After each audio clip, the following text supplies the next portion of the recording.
Hey, I'm Feroz from Live and Grow. Today I'm going to give you a quick overview on how to ID the Chanterelle mushroom. Like many others, the Chanterelle is actually one of my favourite mushrooms. It's also really expensive if you do try to buy it. The reason for that is that it's notoriously difficult to cultivate. You need a load of rain, a load of sun, a load of humidity, and it's just not easily done. The Chanterelle is actually one of the easiest mushrooms to identify. It is for me anyway, and I'm going to talk you through exactly how you can do it yourself. When it comes to the Chanterelle's habitat, they're usually found in coniferous and deciduous forests, often growing near birch, pine or spruce trees. They prefer mossy damp ground and they're usually found in clusters.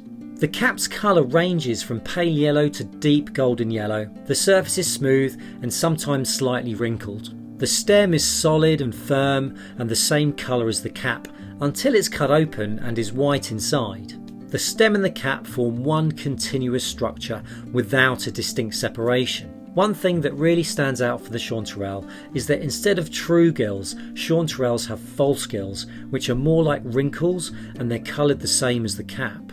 The false gills are ridged and well spaced and decurrent, which means they travel part way down the stem.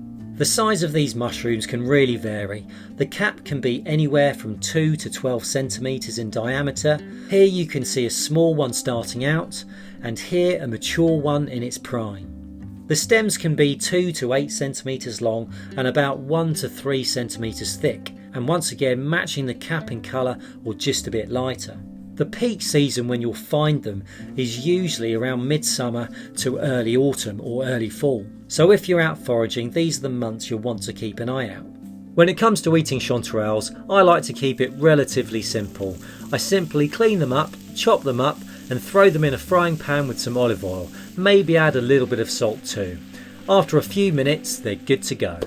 There are a couple of Chanterelle lookalikes you do need to be aware of. The first is the false Chanterelle. It does look similar to the Chanterelle, but the cap is typically more inrolled at the margin. It has yellowy flesh when it's cut open, rather than the white flesh of the Chanterelle. It also has true gills, unlike the wrinkles of the Chanterelle. This one is said to be edible, but it has caused issues in some people.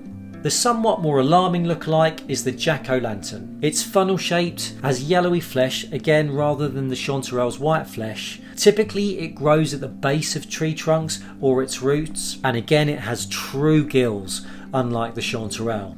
Luckily this one is a lot rarer, but it is around. Well, if you weren't familiar with the Chanterelle, I hope you are now. If you enjoyed this video, please do give it a thumbs up, and if you'd like to learn more about fungi, please make sure you subscribe. Cheers.